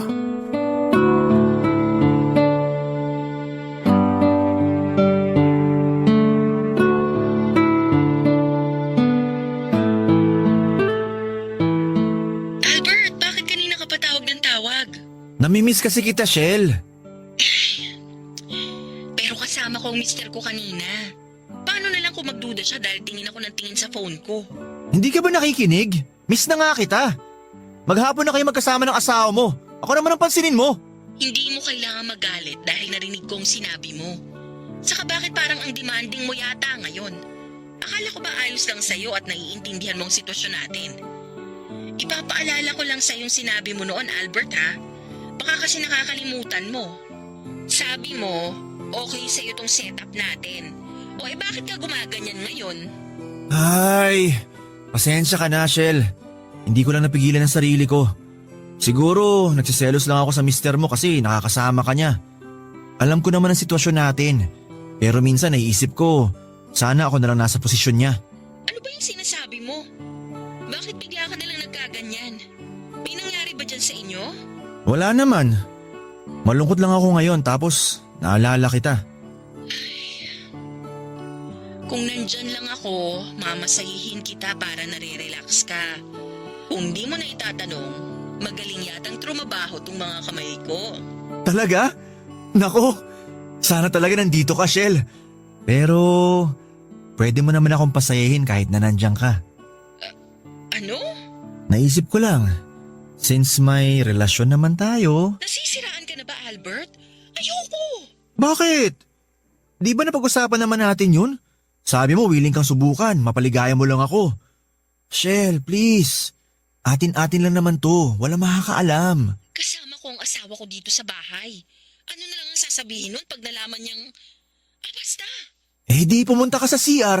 O di kaya, hinaan mo lang boses mo. Sige na, pumayag ka na. Promise, magugustuhan mo rin pagkatapos natin. Albert naman! Please? Kahit ngayon lang. Pero hindi ko alam kung paano gawin yun. Wala akong experience sa ganun. Huwag kang mag-alala. Basta sundin mo lang ipapagawa ko. Magtiwala ka sa akin. Ano? Pumapayag ka na ba? O sige, pero mamaya na lang kapag tulog na ang asawa at anak ko. Salamat, Shen! O sige na, ibababa ko na muna. Hinahanap na ako ng asawa ko. Puntahan ko lang dun, baka magduda na yon. Okay. Pero sa akin ka mamaya, ah. Pagkatapos po namin gawin ang bagay na yon ni Rochelle ay sobrang saya po ng kalooban ko, Papa Dudut. Sa katunayan, ang sarap ng tulog ko ng gabing yon. At pakiramdam ko ay para akong sanggol na hinihele sa duyan. Alam ko na mali, marumi at makasalanan ang ginawa namin yon. Pero hindi ko na po inisip ang sasabihin ng iba dahil satisfied po ako sa nangyari sa amin. Hanggang sa ang isang beses na yon ay nasundan pa nga ng isa pang beses, Papa Dudut. Daig ko pang nasa cloud 9 dahil sa sobrang ligaya kahit na sa phone lang namin yon ginagawa. Kasama na rin kasi doon yung thrill na baka mahuli kami ng asawa niya. Papa Dudut, hindi po ako nag-aral at lumaki para maging salot sa relasyon at makasino ng pamilya. Pero habang tumatanda po ako ay nagbabago po ang tingin ko sa mundo. Siguro ay dala na rin ang pinagdaanan ko noong araw. Mga kabiguan sa pag-ibig, niloko at pinagmukhang tanga. Madalas ay tuksuhin na malapit nang lumagpas sa kalendaryo ang edad pero wala pa rin girlfriend. Kaya ako naging mapusok. Matino pa naman ako mag-isip pero madali po akong madala sa damdamin kaya ang resulta ay paulit-ulit ko pong nakikita ang sarili ko na nasa pakikiapid. Para sa akin ay wala naman itong pinagkaiba sa normal na magkarelasyon. Pero hindi lang talaga tanggap sa lipunan natin na pwede tayong magmahal ng higit pa sa isa, Papa Dudut. Kabarangay, i-share mo ang iyong barangay love stories. Sabay-sabay nating pakinggan ang iyong kwento ng pag-ibig, buhay at pag-asa. Ipadala lang sa barangaylovestories@yahoo.com. Suntok sa buwan na magkaroon ng happy ending ang relasyon namin ni Rochelle. Pero umaasa pa rin ako na siya na yung babaeng tinadhana sa akin ng langit na makakasama ko sa habang buhay. Wala po akong pakialam kahit pamilyado na siya. Kung maghihiwalay sila ng asawa niya ay sisiguraduhin kong hindi sila mapapariwara ng anak niya dahil handa akong tumayong padre di pamilya nila. Nakakatawa man pakinggan at marami sa ating mga kabarangay ang magsasabi na nahihibang na ba ako pero wala po akong kakayahang pigilan ang damdamin ko dahil nagmahal lang naman po ako, Papa Dudut.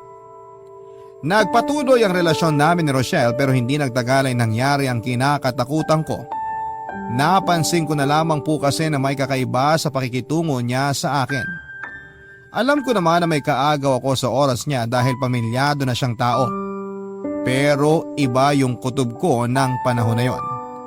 Nawawala na po ng oras sa akin si Rochelle at hindi na kami regular na nagkaka-chat o nagvi-video call. Miss na miss ko na siya at bago pa ako masiraan ng ulo. Sa kakaisip kung ano ang mali sa amin ay nakipag-video call po ako sa kanya at nag-usap kami. Doon ko po nalaman ang saloobin ni Rochelle tungkol sa relasyon namin, Papa Dudut. Dahilan para masaktan po ako ng sobra-sobra.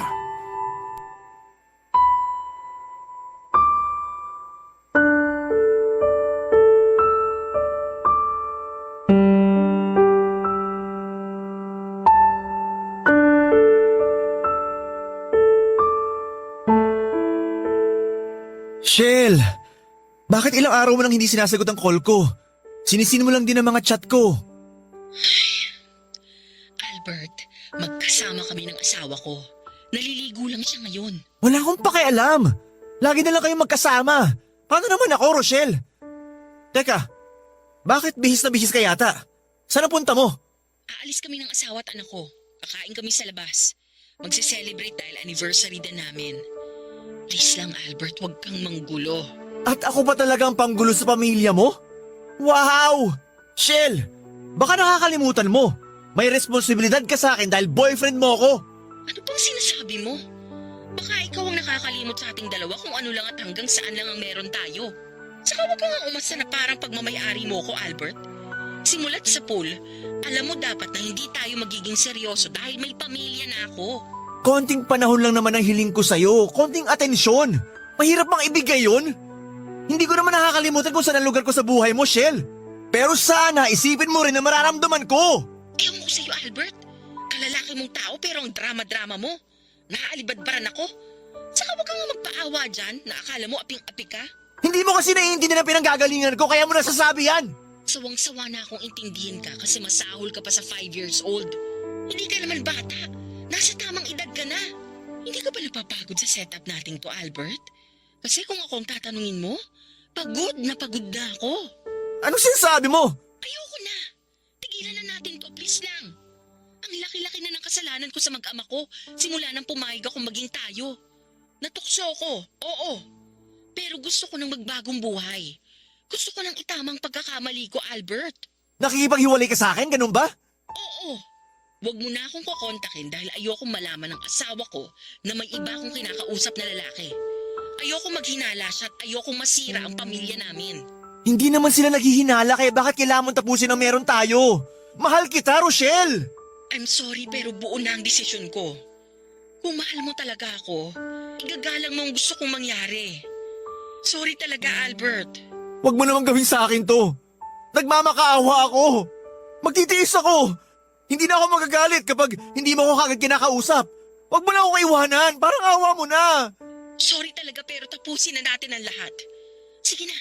Kailangan ko na mag-ayos ng sarili dahil baka maghinala pa ang asawa ko. Bye. Shell! Shell! Please! Huwag mo naman gawin sa akin to. Minahal kita ng gusto. Umasa ako! May posibilidad naman talaga na maghiwalay kami at piliin niya ang pamilya niya kesa sa akin. Pero hindi ko naihanda ang sarili ko na magiging ganon lang kadali kay Rochelle na itapon ang lahat ng meron kami. At hindi ko rin kasi akalain na mahuhulog ako sa kanya ng husto. Bagay na pinagsisihan ko, Papa Dudut. Hindi po yun ang unang beses na nasaktan ako pero yung pakiramdam ay para bang bago sa akin. Kumbaga sa isdang bagong huli ay sariwa at nanunuot yung kirot ng patalim na nakatarak sa puso ko dahil sa pakikipagkalasakit ni Rochelle. Hindi ko siya sinisisi kung mas piliin niya ang pamilya niya. Sinulang ba ako sa buhay niya, hindi ba? Kaya nga kahit masakit, kahit mahirap lunukin ay nagparaya ako, Papa Dudut. Iginalang ko ang desisyon niya at pinilit ko ang sarili kong mag-move on at siguro ay napagod na lang akong maging desperado. Kaya naman pinakawalan ko na lang siya at inayaang maging masaya kahit na ako ay nagdudusa. Awang-awa po ako sa sarili ko, Papa Dudut, pero wala naman akong magawa para pigilan yung sakit. Naitatanong ko noon sa Diyos na parusa ko ba na habang buhay maging miserable sa pag-ibig dahil makasalanan akong tao. Kung oo, walang saysay din na magbago ako dahil paulit-ulit lang akong kakarmahin. Kaya nga imbis na tumigil ay pinagpatuloy ko po ang pag-move on kay Rochelle sa pamamagitan ng paghahanap ng bagong karelasyon na may iba ring karelasyon. Bukod sa akin, may isang tao pa po akong pinagkatiwalaan at nakaalam ng sikreto ko. Yon ay si Josie na kaibigan ko, Papa Dudut. Nagpapasalamat ako sa Diyos dahil kahit paano ay may tao siyang ibinigay sa akin para makausap ko at mapagkatiwalaan ang mga ginagawa ko. Ikinuwento ko sa kanyang nangyari sa amin ni Rochelle at kung gaano ako nasaktan ng husto. Alam din niya na imbis na matuto, Pinagpatuloy ko pa ang pagiging third party sa iba. Pinayuhan pa ako ni Josie na tigilan ko na ang ginagawa ko dahil masasaktan at mapapahamak lamang ako sa bandang dulo, Papa Dudut.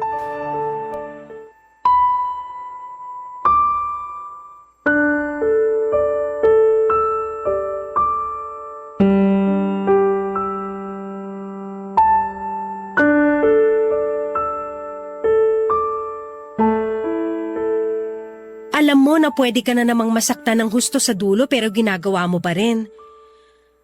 Ewan ko ba naman sa'yo, Albert? Kailan ka ba matututo? Hindi ko alam kung kailan, Josie. O kung matututo pa ba ako tulad ng sinasabi mo.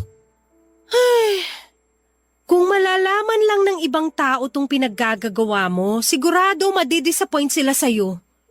Aware ka na masama makipagrelasyon sa taken na pero ginagawa mo pa rin. Hindi ka ba nakukonsensya dahil nakakasira ka ng pagsasama? Bakit ako makukonsensya? Yung mga babaeng pumapayag na makipagrelasyon sa akin. Bakit? Sila ba nakonsensya habang iniiputin nila mga boyfriend nila? Hindi ganun ang punto ko.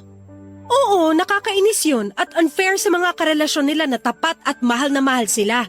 Pero hindi lang silang may kasalanan. Kasama ka rin. Naikukwento mo sa akin kung paano mo sila i-pursue. Kaya napapapayag mo silang makipagrelasyon sa'yo. Sa'yo palang may mali na talaga kasi ba't kailangan mong gawin yun? Hindi ka ba pwedeng humanap ng single o walang sabi tapos yun ang ligawan mo? Ginawa ko na yun dati pero nasaktan lang ako. At sa pagiging third party mo, hindi ka ba nasasaktan? Sa nangyari pa lang sa inyo ni Rochelle, mukhang mas malala pa yung pagiging broken-hearted mo kaysa nung niloko ka at naghiwalay kayo ni Dina. Kailan ka ba matututo? Niloko ka o manloko ka, pareho ka pa rin masasaktan sa dulo. Ay, anong gusto mong gawin ko? Sige nga. Kahit pala saan ako lumugar, wala rin. Masasaktan din ako, Josie. Pakiramdam ko tuloy para akong patapong basura. O kaya parang bola na pinagpapasapasahan. Gusto ko lang naman magmahal at mahalin. Lahat tayo gustong maranasan na umibig at ibigin. At hindi natin kontrolado kung anong klaseng tao ang darating sa buhay natin. Kung mabuti ba siya o masama. Pero kahit nagaano pa kapangit ang maging karanasan natin sa pag-ibig, wag natin tong i-apply sa sarili natin. Kung niloko ka, wag ka maging instrumento para makapanloko. Kung ginamit ka, wag mong ibalik sa ibang masamang bagay na naranasan mo. Albert, kaibigan kita. At bilang kaibigan mo, gusto kong mapabuti ka. Alam ko hindi habang buhay nasa ganitong setup ka. Napangangatawanan mo na talaga ang pagiging third party hanggang pagtanda mo. Nalulungkot ako dahil ayaw kitang mapahamak. Gusto ko maging masaya ka. Please, magbago ka na. Pagkatapos naming mag-usap ni Josie ay napag-isipan ko ng gusto ang mga sinabi niya. Na kailangan ko na talagang magbagong buhay dahil yun lang ang paraan para mapabuti ako. Aminado ako na nahihiya ako sa sarili ko dahil sa pinaggagawa ko. Pero paano nga ba tumigil sa gawain na kinasanayan ko na? Na kahit panandalian ay napapasaya ako ng pagnanasa kong ito. Kung pwede lang sanang isang araw ay gumising ako na nakapagbagong buhay na ako, mas magiging madali sa akin ang lahat. Pero dahil walang ganon sa tunay na buhay, imbis na sundin ang sinabi ni Josie na magbago na ako ay ipinagpatuloy ko pa rin ng pakikiapid ko, Papa Dudut. Sa kasalukuyan ay nasa third party setup pa rin po ako, Papa Dudut.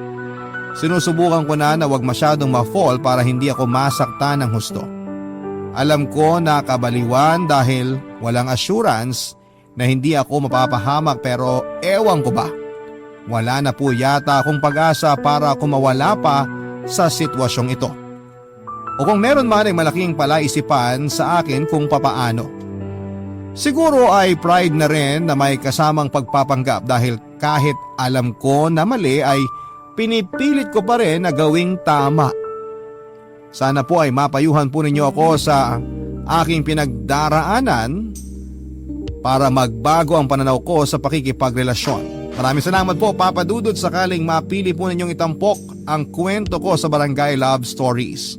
Palagi po kayong sinusuportahan namin dahil magaganda at nakapagbibigay ng aral sa buhay ang inyong programa. Ang inyo pong kapuso at kabarangay forever, Albert. Ang buhay ay mahiwaga, laging may lungkot at saya. Sa Papa Dudut Stories, laging may karamay ka. Mga problemang kaibigan, dito ay pakikinggan ka. Sa Papa Dudut Stories, kami ay iyong kasama. Dito sa Papa Dudut Stories, ikaw ay hindi nag-iisa.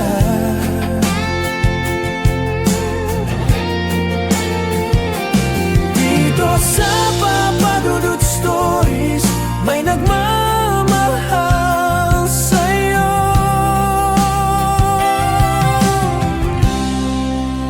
Papa Dudut Stories, Papa Dudut Stories, Papa Dudut Stories.